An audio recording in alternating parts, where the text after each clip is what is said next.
Well, let's get down to it. Mr. Winston Herbert hails from the state of New York City, and his topic today is Make It Happen. His background is he's in public health. He's always wanted to be an entrepreneur just like his father. He got introduced to ACN by a friend of his who was a nurse. He realized he had found what he was looking for when he saw ACN. Wow. And families from Trinidad. Without further ado, one of the next upcoming regional directors in our organization, the great Winston Herbert. Good morning, sir.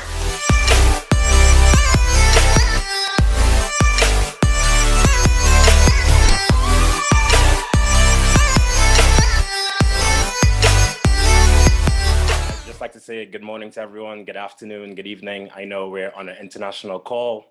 I'd like to thank Mr. Thomas for giving me this tremendous opportunity and honor. Those of us who are on the calls daily, we know the caliber of speakers that we have on the call, you know, not only the best in the company and the industry, but some of the best entrepreneurs going around. So it's truly an honor to be here and speaking today. Thank you so much, Mr. Thomas, for your courage, your tenacity, always showing up, always being persevering. And, also thank you to Mr. Clemens as well for always being here to help us build our dreams, build our business on the rare occasion that you're actually not here, Mr. Thomas. And same to Mr. Lewis as well, who always steps up in your place when you're not here. Good day, everyone. Like Mr. Thomas said, my name is Winston Jonathan Herbert. I'm coming to you from Brooklyn, New York, and I'm from Trinidad and Tobago. So like Mr. Thomas said, I always wanted to do something entrepreneurial, just like my dad, growing up. I would say maybe 50 to 70% of my dad's family at one time or another worked at his company. And in fact, most of them still live in the same one street today because of what he did. So with that, when I was about to enter university, my mom said, you don't necessarily have to study business to be a business owner, So between, my dad and my uncle, who was one of my heroes as well, he's a doctor, I went like a hybrid route and studied nutrition. So with that being said, I'm just going to start my topic. My topic today, like Mr. Thomas said, is make it happen. Let's go from being good to great. So like most great leaders do, I'm going to start with a story. So I'm going to give the brief version of the story. So this story began actually 1 year ago at the end of October.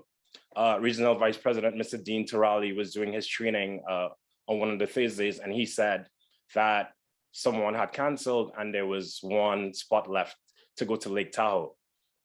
Now, those of us who have been in the business for any period of time, we know about the Lake Tahoe events. They're legendary. You have SVP, Mr. Mike Basutti, who's broken multiple records in the company and in the industry. Mr. Byron Nelson, the top SVP on the charts right now in customer production.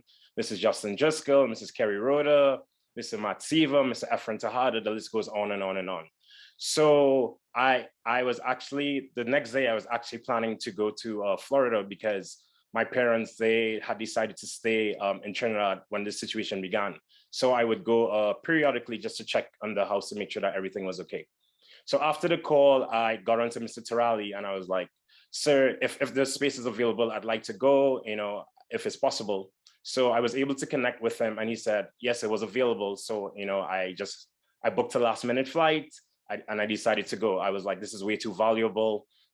Like I said, the caliber of training, is almost even better than the internationals because, it's in an intimate setting and you have like almost, it's basically 8 people for every one RVP, SVP. So you get to the in-depths of the business.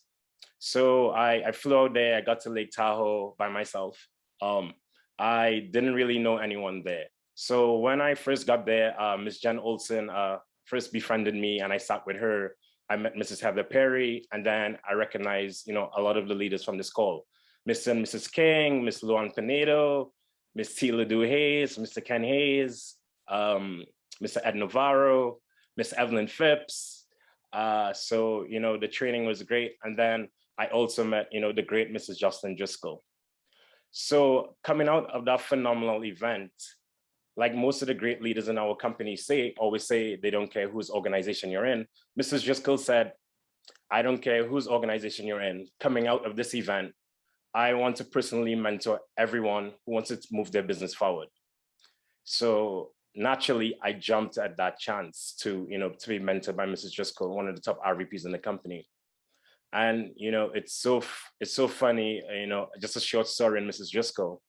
Being here in New York City, I had the honor to see, Mr. Nelson in person a couple of times before the situation. And I remember getting a copy of a recording of one of his training calls where he was speaking about having impacts in people's life and serving.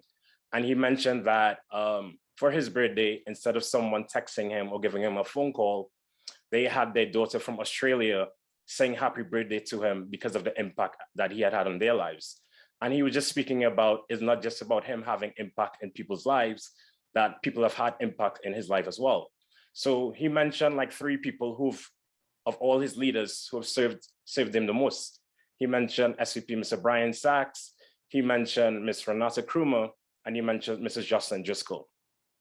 Now, being on the East Coast and going to internationals in the past, I've never came across Mrs. Jocelyn Driscoll. I never saw on a video, I never saw a recording, I never saw on a training. I was like, who is this Mrs. Jocelyn Driscoll? I mean, those of us in the business, we know Mr. Nelson has multiples of SVPs, RVPs, even in the same family. I was like, who is Mrs. Jocelyn Driscoll? So, I got the opportunity to meet her over Zoom, and then, going to Lake Tahoe and now being mentored by her. She's just as phenomenal that he said she is, and the servant leader that she is. So I just like to thank Mrs. Driscoll as well.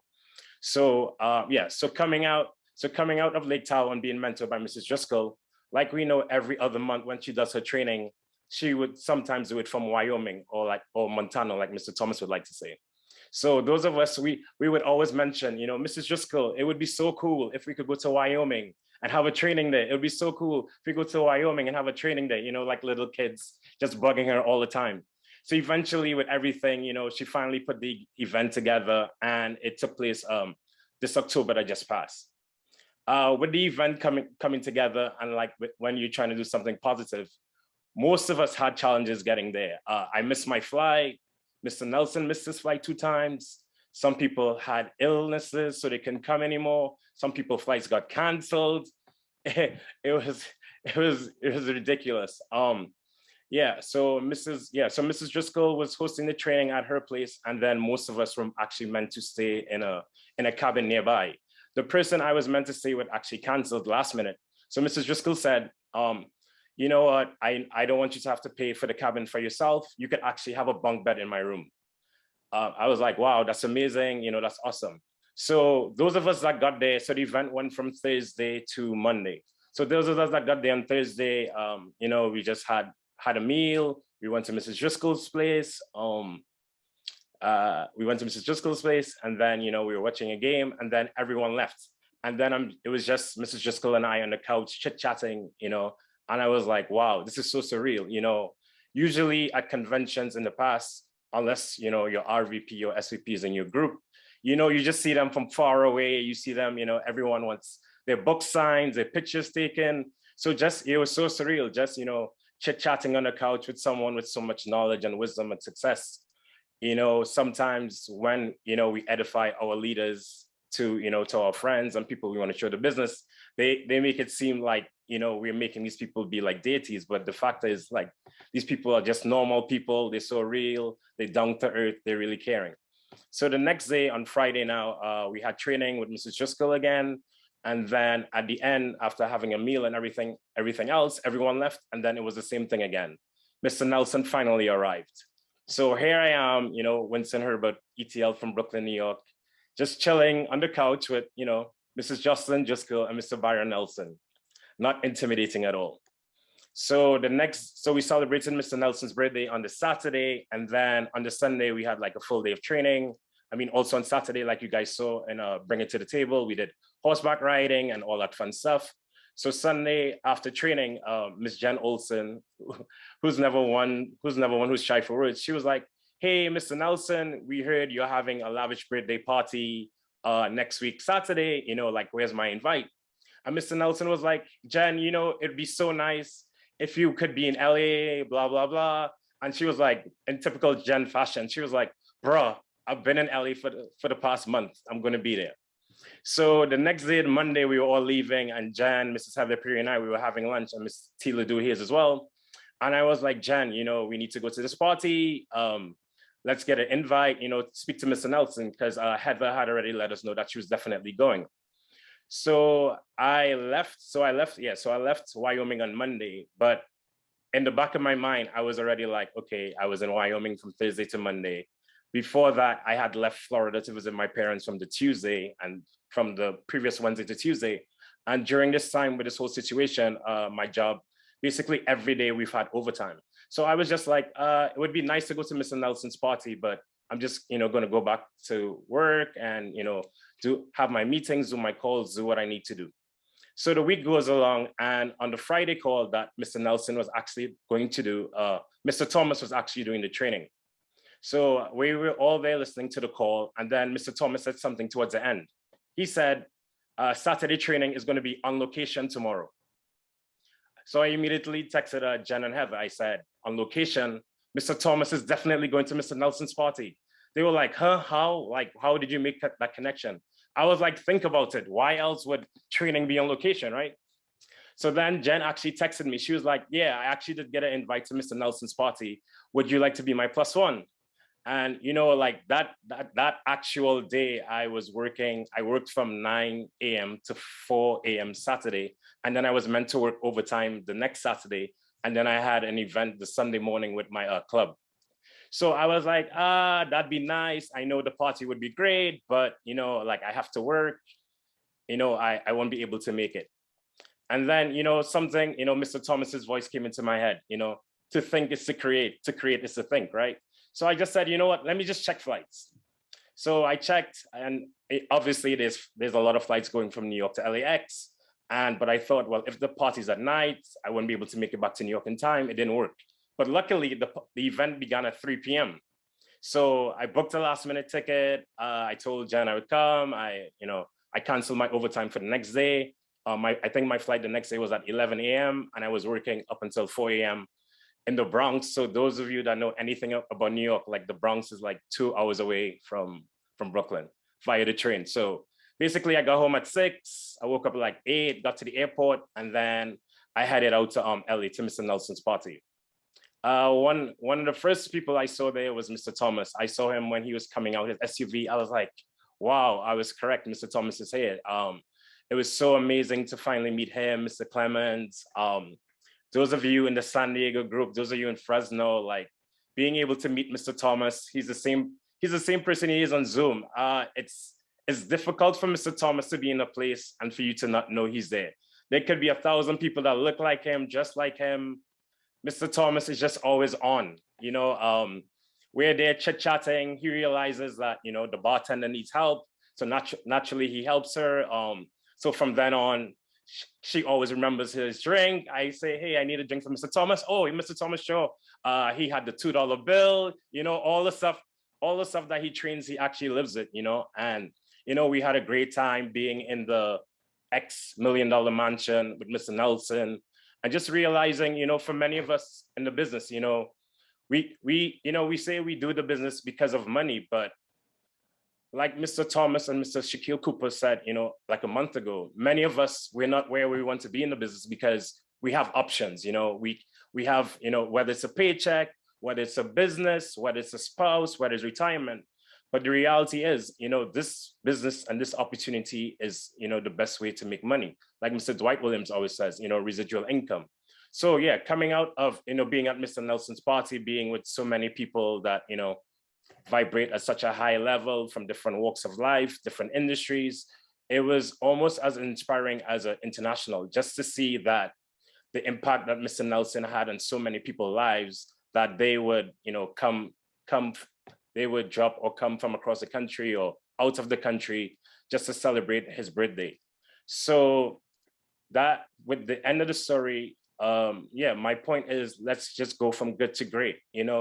It's good that we may have a traditional business.